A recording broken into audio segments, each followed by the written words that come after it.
우리 사람이 성공하는 데 있어서 네 가지가 있다고 미국의 세계적인 사회학자 커밍 워크라고 하는 교수는 이야기를 합니다. 첫째는 지능이고 둘째는 지식입니다.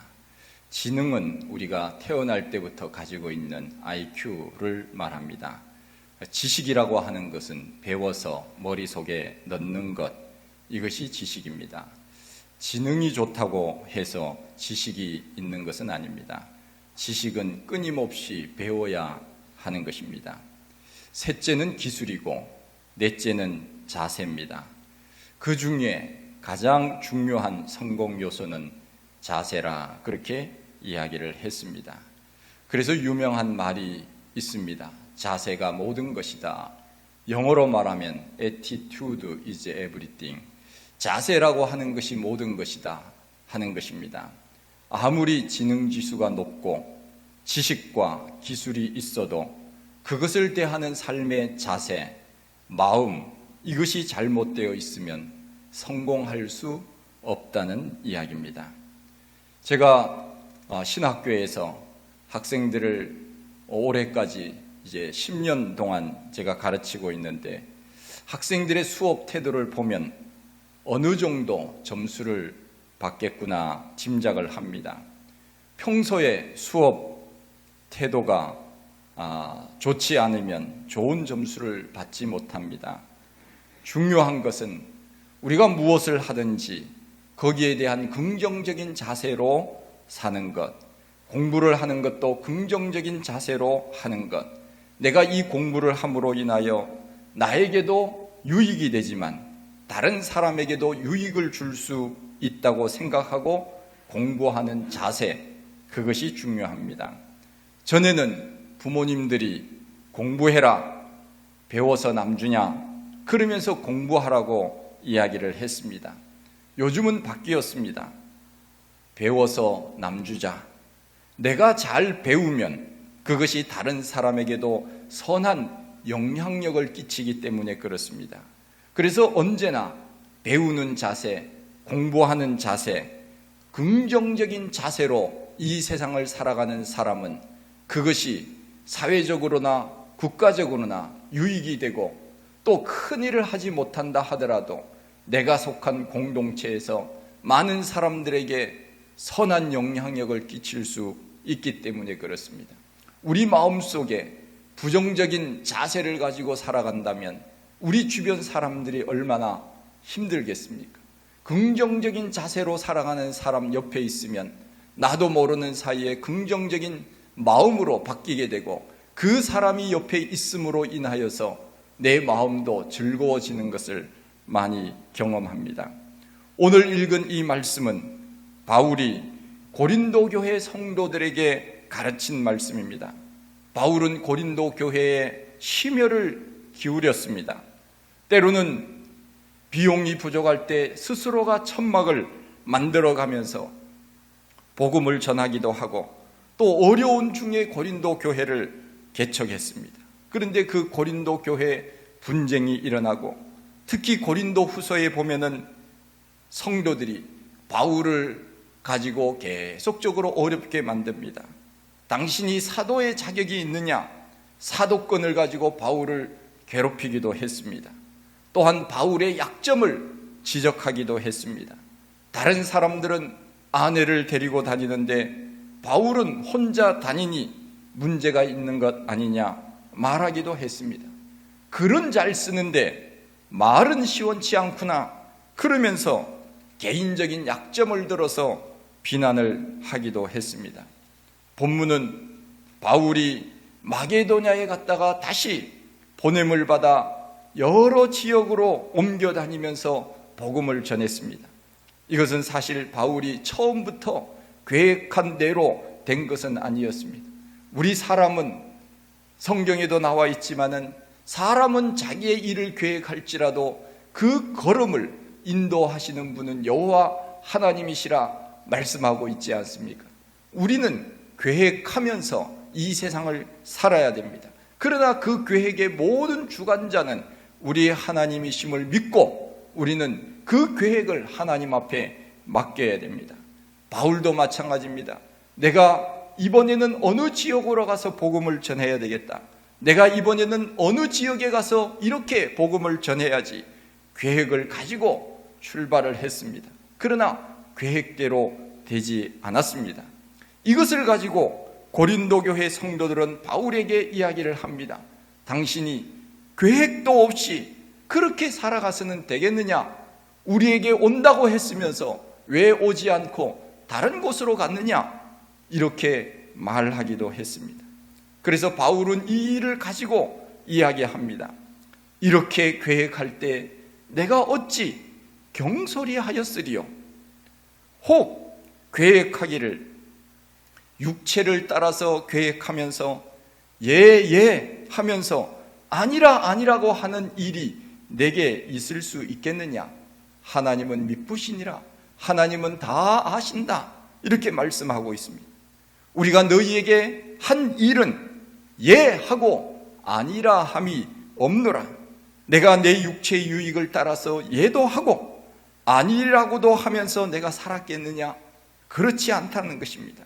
그것은 미쁘신 하나님이 아신다. 바울은 그렇게 이야기를 합니다. 나는 오직 하나님의 뜻이면 예 하고 그것이 사람의 뜻이면 아니요 하고 살았다는 것을 고린도 교회 성도들에게 이야기를 하는 것입니다. 모든 결정은 하나님의 뜻을 앞세워서 한 것이지 사람의 입장에서 내가 계획을 하고 이랬다 저랬다 한다고 했다 안 한다고 했다고 내가 스스로 결정한 것은 아니라고 밝히는 것입니다. 하나님의 뜻에 대해서는 내가 예하고 사람에 대해서는 아니요 할 수밖에 없는 그런 경우들이 있었다는 것을 설명합니다. 우리가 어떤 일들을 할 때 두 가지가 상충되는 그런 일들이 있습니다. 예를 들면 이 일은 내가 생각해 보아도 개인적으로는 굉장히 나에게 유익이 되는 일입니다. 그래서 처음에는 그 일을 하려고 했습니다. 그런데 가만히 생각을 해보니 내가 그 일을 하게 되면 하나님의 영광이 가려질 것 같았습니다. 그래서 처음에는 사람들에게 예, 제가 하겠습니다 해놓고는 가만히 생각해 보니 내가 이 사람의 말을 들음으로 인하여 하나님의 영광이 가려지기에 죄송합니다. 그것은 아니었습니다. 이렇게 바울이 이야기했다 그 말입니다. 내가 어떤 일들을 계획할 때 하나님께는 예라고 말하고 사람에게는 아니요 라고 대답하는 것이 옳지 않겠느냐? 내가 어떤 계획을 할 때 내 마음대로 예하고 어떤 경우에는 아니라 하고 내가 경솔하게 그렇게 결정을 했겠느냐? 아니라는 것입니다. 하나님의 뜻에 따라 내가 계획했지만 하나님이 아니라고 했을 때 나는 하나님의 뜻을 따라서 그렇게 살았고 이것이 아무리 내가 계획을 했다 하더라도 그것이 사람의 뜻이었다면 나는 아니라고 했을 뿐이다. 그렇게 이야기를 합니다. 우리가 신앙생활을 제대로 하지 못하는 이유 중에 하나가 무엇이겠습니까? 그것은 아니요 라고 하는 것을 잘 못하기 때문이 아닙니까? 우리는 어떤 경우에는 마음이 연약해서 마음이 너무 약해서 사람들에게 거절하지 못하는 그런 사람들도 많이 있습니다. 그래서 대답은 해놓고 혼자서 집에 가서 고민하는 그런 일들이 종종 있지 않습니까? 때로는 우리는 아니요 라고 말할 수 있는 용기, 이것이 필요합니다. 세상에 대해서는 아니요 라고 이야기를 할 줄 알아야 됩니다. 예를 들어서 주일에 놀러 갑시다. 대답하십시오. 주일에 놀러 갑시다. 뭐라고 해야 됩니까? 아니요 라고 할 수 있어야 됩니다. 술 한잔 하러 갑시다. 아니요 말할 수 있어야 됩니다. 오늘 예배 드리지 맙시다. 아니요 라고 말해야 됩니다. 기도 안 해도 됩니다. 아니요. 아니요를 우리가 잘 해야 됩니다. 세상에 대해서는 아니오를 해야 하나님 앞에서 예가 될 수 있다, 그 말입니다. 우리가 하는 모든 일들이 그렇습니다. 진리를 따르는 일에 대해서는 예스, 세상적이고 세속적인 잘못에 대해서는 노라고 말해야 됩니다. 의에 대해서는 긍정하고 불의에 대해서는 거절할 수 있는 용기가 필요합니다. 하나님의 선하심을 닮아가려면 세상적 유익이 나에게 아무리 크다고 하여도 거절할 수 있는 믿음, 이것이 우리에게 있어야 되지 않겠습니까? 우리의 믿음의 사람들은 우리나라로 보면은 일제강점기와 6.25 전쟁 이때에도 예수 안 믿는다고 한마디만 해도 고난을 넘어갈 수 있었을 텐데, 나는 예수 믿는 사람입니다, 나는 끝까지 믿음을 지킵니다, 나는 끝까지 우상 숭배하지 않습니다, 그러면서 순교의 길로 갔던 사람도 있지 않습니까? 세상에 대해서는 노를 함으로 얼마나 많은 고난을 받았습니까? 그러나 결국은 하나님에 대해서는 믿음의 절개를 지킨 것이 아닙니까? 우리가 잘 아는 종교개혁자 마틴 루터라고 하는 사람은, 그가 종교개혁을 할 때 오직 믿음으로, 오직 은혜로, 오직 성경으로 이것을 가지고 종교개혁을 시작했습니다. 그가 처음부터 거창하게 내가 종교개혁을 해야지 이렇게 해서 시작한 것은 아닙니다. 지금까지 계속적으로 생각해 왔던 그것이 95개 조항이라고 하는 글로 표현됨으로 인하여서 종교개혁의 시발점이 되었습니다. 참된 진리를 수호하기 위하여 그는 로마 교황청을 상대로 95개 반박문을 발표하게 됩니다. 부당하다는 것입니다. 그것이 진리가 아니라는 것입니다. 그 당시 16세기 로마 교황청이 어떤 잘못을 했습니까? 교회가 어떤 잘못을 했습니까? 성직 매매, 교황 사제권, 교황이 죄를 사하는 권세가 있다고 말하는 교황 사제권, 돈으로 천국행 티켓을 사고 파는 면죄부, 연옥에서 세상 사람들이 기도 열심히 하면 천국으로 가는 연옥설, 잘못되었다, 이것을 이야기하는 것이 바로 95개 조항 아닙니까? 루터는 조금만 생각을 바꾸어서 교황청과 타협하면 쉽게 넘어갈 수 있었고 좋은 자리를 찾을 수 있었음에도 불구하고, 그러나 그렇게 하지 않았습니다. 옳은 것은 옳다고 했고 아닌 것은 아니라고 했습니다. 그래서 교황청으로부터 파면을 당하지 않았습니까? 1521년 4월 17일 루터는 교황청에 불림을 받았습니다. 재판을 받기 위하여 그가 보름서라고 하는 회의에 참석을 하게 됩니다. 사람들은 가지 말라고 했습니다. 가면은 화형이다, 그런 이야기가 있었습니다. 루터는 갔습니다. 지붕 위에 기왓장만큼 마귀가 많다고 해도 나는 가서 진리를 이야기하리라. 그러면서 그는 그 회의에 참여합니다. 그러면서 그가 유명한 그 한마디 말이 있지 않습니까? Here I am, God help me. 하나님, 제가 지금 여기 있습니다. 나를 도와주십시오. 그러면서 그 재판을 받았고 결국은 파면을 당했지만 진리는 이긴 것 아닙니까? 하나님의 뜻에 대해서는 전적으로 이해하기 위하여 사단의 유혹을 과감하게 물리친 것입니다.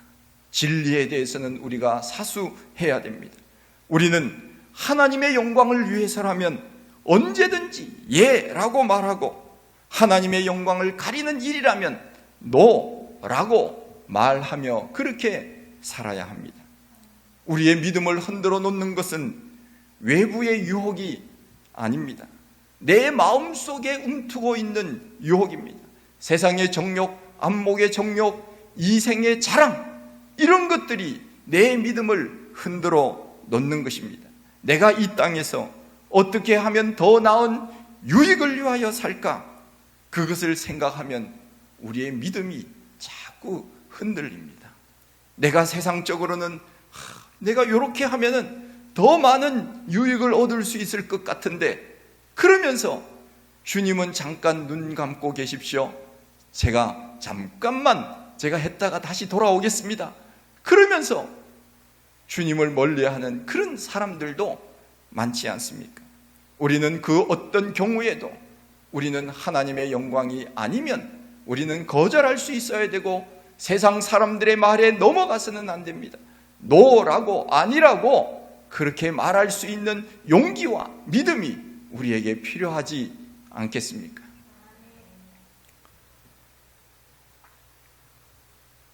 우리나라 21대, 지금 현재 21대 국회의원이 300명입니다.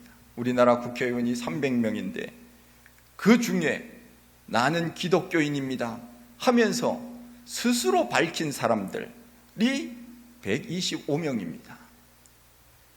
퍼센테이지로 말하면 41%가 국회의원들 중에 기독교인들입니다. 20대 국회에서는 34%, 19대에서는 37%, 18대에서는 40%, 17대는 39%, 그런데 21대 이번에는 무려 41%, 역대 국회의원 중에 기독교인 비율이 제일 높습니다. 이것은 우리나라 평균 기독교 인구가 많게는 20%, 한동안은 25%까지 이야기하지 않았습니까? 1200만이다 그렇게 이야기를 한 때도 있었는데, 지금은 얼마 되는지는 모르지만 아마 1000만 이하로 지금 내려갔을 겁니다.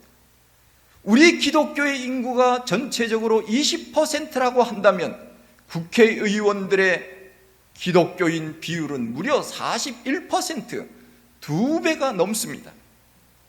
이 중에는 우리가 잘 아는 분들, 정세균 국무총리, 이낙연 여당 대표는 우리 교단 안수집사입니다. 국회의장 박병석 대전 한박교회 집사입니다. 정세균 국무총리는 전주 아멘교회 출신으로 지금은 예능교회 안수집사이고, 이낙연 대표는 전남 영광중앙교회 안수집사로서 지금은 신반포 중앙교회에 출석하고 있습니다. 경기도지사 이재명도 성남시장에 취임할 때 이재명 집사라고 하는 현수막을 걸고 취임식을 했고, 본인은 분당 우리 교회 다닌다고 이야기를 하는데 분당교회에서는 우리 교회 교인은 아니라 그렇게 이야기를 하기도 합니다. 몇 주 전에 경기지사가 라디오에 나와서 하는 이야기를 들었는데, 코로나 바이러스 교회 가는 것에 대해서 이야기를 하는 것을 제가 들었는데, 그 사회자가 계속적으로 물었습니다. 그럼 지사님이 다니는 교회 목사님은 교회 코로나 바이러스에 대해서 성도들이 나오지 않는 것에 대해서 뭐라고 말하던가요? 아나운서가 물으니까 그 말은 끝까지 하지 않았습니다. 교회 안 나간다고 하는 그런 느낌을 제가 받았어요. 본인은 기독교인이라고 분명히 성남시장에 취임할 때 이재명 집사라고 현수막을 걸어서 취임식을 했는데, 지금도 본인은 기독교인이라고 말하면서도 교회는 잘 나가는지는 지금 확인이 되지 않고 있습니다. 통일부 장관 이인영 우리 교단 고척교회 집사입니다. 김태년 민주당 원내대표 성남 수정교회 출석하고 있습니다. 그런데 그들이 믿음의 모습으로 살아가고 있는지는 저는 알 바가 없지만, 어떤 유력한 안수 집사님은 절에 가서 넙죽 엎드려 절하는 것을 보았습니다. 그 사진이 인터넷에 들어가면은 금방 나옵니다. 누구 이름 딱 치면 절에 가서 넙죽 부처 앞에서 절하는 그 사진이 있습니다. 그래서 불교 신문에서는 교회 다니는 안수 집사가 절에 와서 절했다 대대적으로 신문에 보도하기도 했습니다. 우리는 아무리 정치인이라고 해도, 아무리 표가 중요하다고 해도 우리는 신앙을 지켜야 하는 것 아닙니까? 아무리 내 유익이 있다 하더라도 주님을 부인하면 내 어찌 주님 앞에 서서 무엇라 대답하리요? 그렇게 우리의 믿음의 선조들은 믿음을 지키지 않았습니까? 그런데 우리는 이 세상에서 그 권력을 유지하기 위하여, 그 자리를 지키기 위하여 정의를 정의라고 이야기하지 아니하고 공정함을 공정함이라고 이야기하지 아니하고 우리는 세상에 휩쓸려서 다 덮어버리고 아무것도 없는 것처럼 변명을 하고 그렇게 살아서 되겠습니까? 우리는 언제나 하나님 앞에 그것이 아니라면 아니라고 사람들에게 이야기하고 하나님 앞에서는 영광을 돌리기 위하여 순종하는 마음으로 예라고 대답하는 것, 이것이 우리의 믿음이 되어야 하지 않습니까? 마태복음 4장에 보면 예수님이 시험을 당할 때 사탄이 와서 천하 만국을 보이며 내게 절하라고 유혹을 했습니다. 그때 예수님은 사탄아 물러가라 단호하게 말씀하고 있지 않습니까? 마태복음 16장에 베드로가 예수님께서 십자가를 지신다고 하니까 예수님 십자가 지시면 안 됩니다 단호히 만류를 하니까 예수님께서 그 사랑하는 제자에게 사탄아 물러가라 호통치지 않습니까? 강한 거절이 있고 난 다음에 우리는 온전히 하나님의 뜻을 실천할 수 있게 되는 것입니다. 우리가 신앙생활 하는 것도 마찬가지입니다. 세상과 단호하게 말하지 아니하면 우리는 신앙생활 하는 것이 어제나 오늘이나 내일이나 늘 똑같습니다. 믿음이 자라지 않습니다. 우리 성도들의 믿음이 좀 쑥쑥 자라는 것을 봤으면 좋겠습니다. 우리 한국교회 성도들의 믿음이 자라나서 정말 이 세상에 3.1운동 당시 2천만 민중들 속에서 우리 그리스도인들은 2%도 되지 않았지만 나라를 이끌어가는 지도자들이 나오지 않았습니까? 그러면 지금은 20%라고 한다면 이 세상이 더 밝아져야 되지 않겠습니까?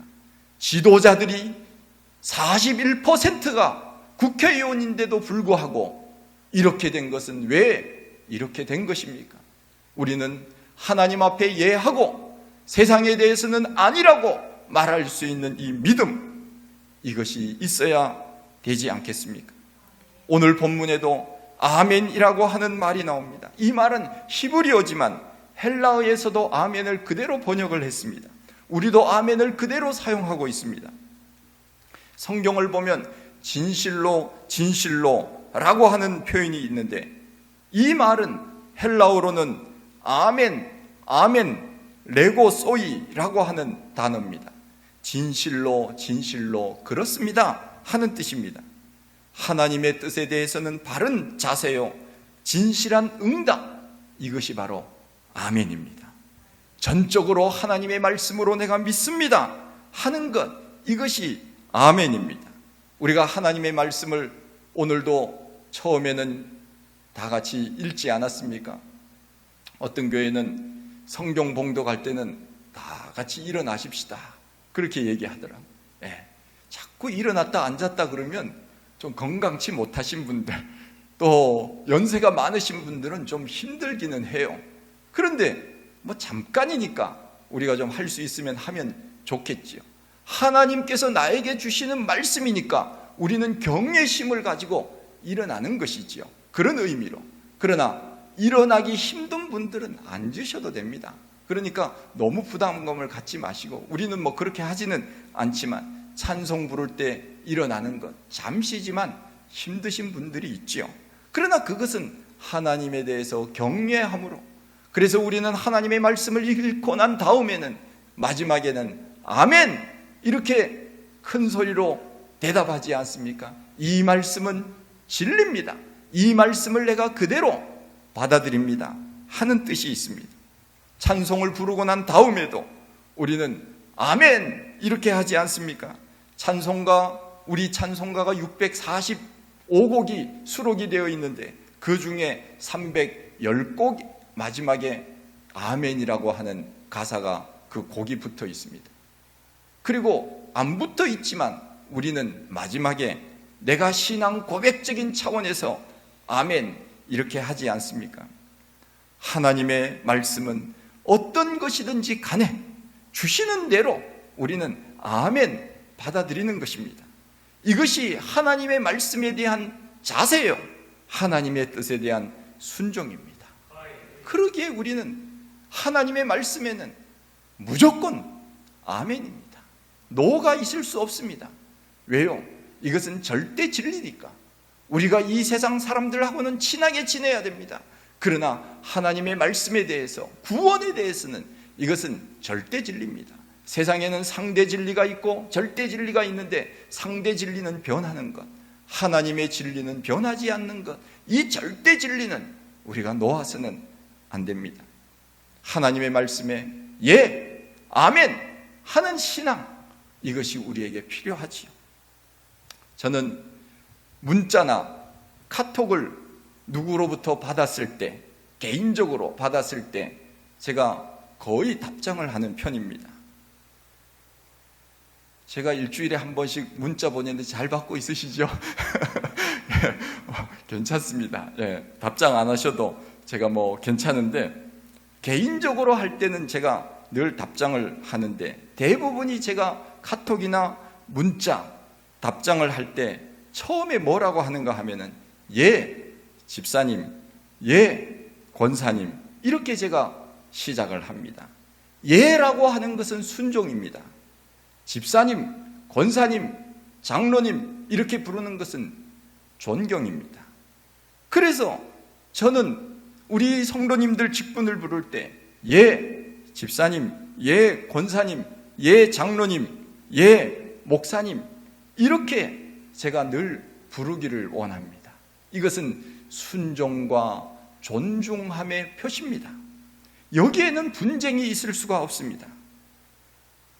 오직 순종과 존경, 사랑만이 있는 것이지요. 나이가 많든 나이가 적든 우리는 교회 안에서는 직분을 부르는 것이 좋습니다. 너무 친해서 어이 김집사, 어이 이집사 이렇게 친해서 또 자식 같아서 그렇게 부를 수는 있지만, 그러나 예 집사님, 예 권사님, 예 목사님, 예 장로님 이렇게 부르면 얼마나 더 좋겠습니까? 그래서 가능하면 교회에서는 직분을 부르는 것이 제일 좋습니다. 이모, 삼촌, 고모, 할아버지 이렇게 부르는 것보다 교회에서는 집사님, 권사님, 목사님, 장로님, 전도사님 그렇게 우리는 부르는 것이 제일 그 공동체가 아름다운 공동체가 되는 겁니다. 여기에는 함부로 대할 수가 있지 않습니다. 문제가 생길 수가 없습니다. 그러기에 우리는 아름다운 공동체가 되기 위해서는 예와 아멘, 이것이 우리 삶에 자연스럽게 배어 나올 수 있도록 그렇게 해야 됩니다. 우리 예수님은 별명이 아멘입니다. 요한계시록 3장 14절 말씀에 보면 아멘이시오 충성되고 참된 증인이라고 하는 말씀이 나오는데, 바로 예수님을 두고 말씀하시는 겁니다.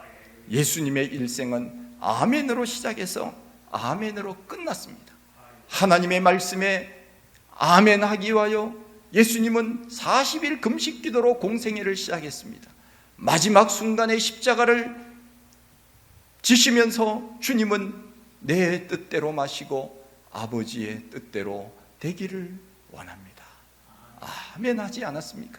그것이 바로 아멘입니다. 우리 예수님은 아멘으로 시작해서 아멘으로 끝났습니다. 그리스도인이라면 우리는 언제나 이렇게 살아야 됩니다. 어거스틴은 말했습니다. 그리스도인은 머리부터 발끝까지 아멘과 할렐루야로 가득 차고 넘쳐야 한다. 그런 말을 했습니다. 건들기만 하면 아멘, 할렐루야 이게 나와야 돼. 그 최봉성 목사님이 그런 말을 하지 않았습니까? 최권능, 이름이 파오초이, 영어로 말하면 최권능으로 이름을 바꿨는데 일본 순사 잡혀가서 때리니까 한 대 때리면 아멘, 한 대 때리면 아멘, 할렐루야 그렇게 말했다고 하지 않습니까? 한 대 때리면 아멘, 한 대 때리면 할렐루야, 한 대 때리면 예수, 한 대 때리면 천당. 그랬더니 일본 순사가 하는 말이 때리면 아프다고 하거나 그만 때리라고 하지 그게 무슨 말이냐. 그랬더니 최봉성 목사님이 하는 말이 내 속에는 예수가 가득 차 있어서 건들기만 하면 예수가 튀어나와. 듣기 싫으면 때리지 마 하는 유명한 말을 하지 않았습니까? 우리는 건들기만 하면 아멘, 건들기만 하면 할렐루야, 건들기만 하면 예수, 건들기만 하면 천당. 적어도 우리 마음속에 뼛속까지 예수 그리스도 그분으로 가득 차야 되지 않겠습니까? 이것이 바로 아멘의 신앙입니다. 순종하는 신앙입니다. 순종에도 100% 순종이 있는가 하면 그렇지 못한 순종도 있습니다. 예 하는 말 속에 아니요라고 하는 말이 조금 섞여 있는 경우도 있습니다. 마지못해서 하는 순종입니다. 우리가 부르는 찬송가 549장 내 주여 뜻대로 행하시옵소서. 어떤 사람은 이 찬송가의 3절은 부르지 않는데요. 그 이유가 뭔가 했더니 보니까 그 가사 중에서 이런 가사가 있습니다. 살든지 죽든지 뜻대로 하소서. 사는 것은 괜찮은데 죽는 것도 뜻대로 하라. 그 말은 내가 수용 못한다. 그래서 이 가사는 안 부른다 하는 이야기입니다. 예배 후에 이 찬송을 부르는데 누가 안 부르는지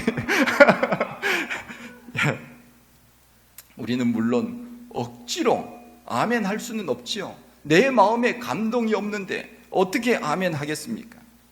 그래서 순종은 내 마음속에서 우러나오는 것, 이것이 순종, 그야말로 순수한 순종, 100% 순종이지. 목사의 말에 순종하라는 것이 아닙니다. 하나님의 말씀에 순종하라는 겁니다. 하나님의 말씀에 우리는 그냥 아멘, 그렇습니다, 믿습니다. 이것이 절대 순종, 절대 진리를 사수하는 것입니다. 우리 주변에 주님 말씀에 순종하지 않는 사람들이 얼마나 많은지 모릅니다. 마지못해 그냥 교회에 나오십시오, 그러니까 억지로 나오는 분도 없잖아 있는지도 모릅니다. 하나님을 따르자니 내 개인적인 희생이 많고 안 따르자니 천국에 가지 못할까 봐 염려가 되어서 따르긴 따르는데 100% 따르지 못하고 한 발은 교회에 한 발은 세상에, 그렇게 신앙생활 해서 되겠습니까? 이렇게 주춤하는 사이 세월은 다 가고 맙니다. 벌써 가을이 오지 않았습니까? 벌써 우리의 인생에 가을이 왔습니다. 물론 다시 또 봄은 올 것이지만 그러나 이렇게 시간은 가지 않습니까? 언제까지 우리가 세상에 빠져서 하나님 앞에 나와 예배드리고 하나님 말씀에 순종하지 못하고 세상과 짝하여서 언제까지 우리가 두 발을 세상과 교회에 놓고 저울질하며 그렇게 살아서 되겠습니까? 억지로 우리는 아멘, 예 라고 하지 말고 전적으로 하나님 말씀에 순종하는 자세로 바울이 그렇게 말한 것처럼 내가 어찌 계획한 것을 경솔하게 하였으리요, 나는 하나님에 대해서는 예하고 세상에 대해서는 아니요 라고 한 것뿐이다. 우리는 언제나 100% 하나님의 말씀에 절대 순종하면서 그렇게 살아가십시다. 거기에 하나님의 축복이 있고 그것이 우리를 천국으로 인도하는 길이 아니겠습니까? 하나님 아버지, 크신 은혜와 사랑을 감사드립니다. 저희들 사랑하시고 또 오늘 하나님 앞에 나와 예배드리게 하시니 감사합니다. 하나님 아버지, 우리는 정말 이 수많은 사람들 중에 구원받은 백성으로 살아가는데 우리가 하나님 앞에 예배하지 못하고 기도하지 못하고 말씀을 묵상하지 못하고 언제까지든지 세상만 바라보고 사는 그러한 사람이 되어서는 안 되는 것 우리가 잘 알고 있습니다. 주님, 우리의 연약함을 하감하시고 우리에게 날마다 믿음을 다하시고 아멘으로 순종하며 살아갈 수 있는 저희들이 다 되게 하여 주시옵소서. 예수님 이름으로 기도하옵나이다. 아멘.